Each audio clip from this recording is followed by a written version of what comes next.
everyone, my name is Taylor Walker. I'll be introducing the sustainability issue of obesity today. In our presentation, our group will be discussing a variety of issues that come along with obesity in America. Many don't even know that obesity is actually an issue for Americans, and they really don't understand how interconnected the issue actually is. The more obese individuals that we have, the more strain on our resources that we have, and that goes with agricultural issues. The more high calorie intake that we're having, the more food that needs to be produced and the more food needs to be accessible. The issue continues to rise because it has progressed throughout the years that Americans keep on getting bigger and bigger and intaking more food. Not only that, but obesity really causes a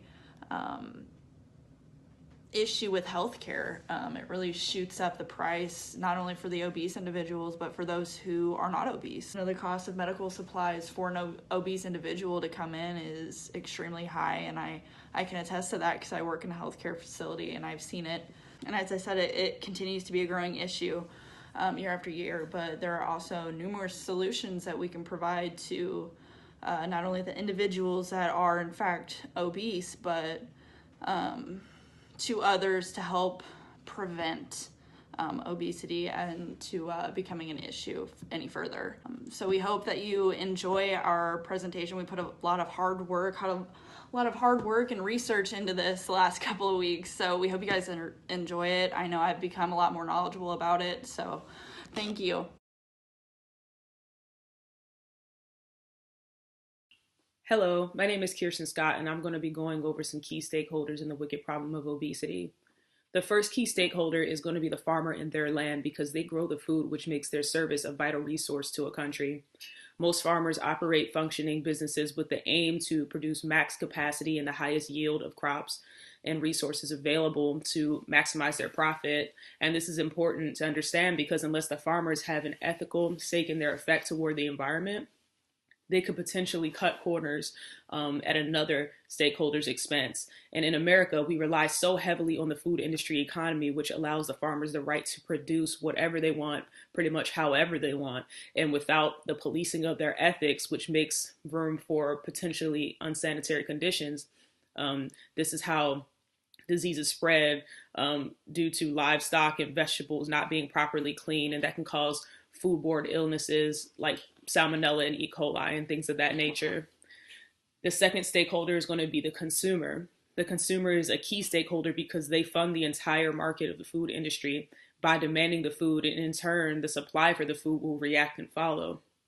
The third stakeholder is going to be the environment because it is affected by other active stakeholders such as the farmers through its diminishing resources that we use to continue producing at the rate it is currently causing a lot of resources to become non-renewable. We are chemically altering plants through the use of pesticides and interrupting nature's natural cycle to genetically alter crops to produce the highest yield and feed the growing population. This may also cause conflict between consumers, farmers, and the company that may want to exploit resources to bring a higher yield of product. Okay, so for some of the strategies to help combat obesity in the United States, it has been found that there's a strong correlation between the walkability of the city and included bike lanes to reduce rates of obesity. According to Governing, 5 of the top 10 healthiest metro areas in terms of weight were among 10 regions with the highest percentages of residents walking or biking to work.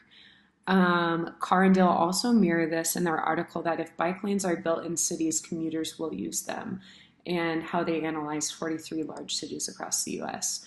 Eventually, through the stabilization phase, roads may become to be built as a requirement to have bike lanes and walkable sidewalks for people, and there would just be new norms as far as the community embracing getting outside and using this as a form of being healthy as well as commuting in this more sustainable way.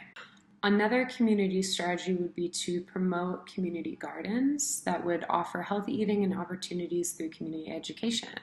A program called Growing Healthy Kids included a weekly gardening session, a 7-week cooking and nutrition workshop, and social events for parents and kids in a community. At the end of the 60 families, 120 children in the program, 17% of them had improved their BMI, and 146% increase in the availability of fruits and vegetables in their diet.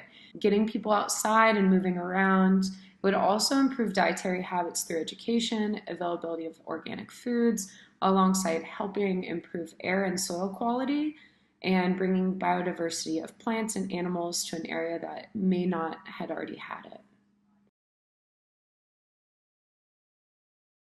It's Andra Gutierrez, and I'm standing outside the Life Center, which deals with obesity and diabetes issues. So one of the main barriers that prevents the problem of obesity from being addressed effectively is perception. People have the perception that obesity is self-induced and that there's an unwillingness to try, but there's little awareness of how that can be an underlying issue. Obesity could be linked to genetics, can be linked to metabolism issues and disorders.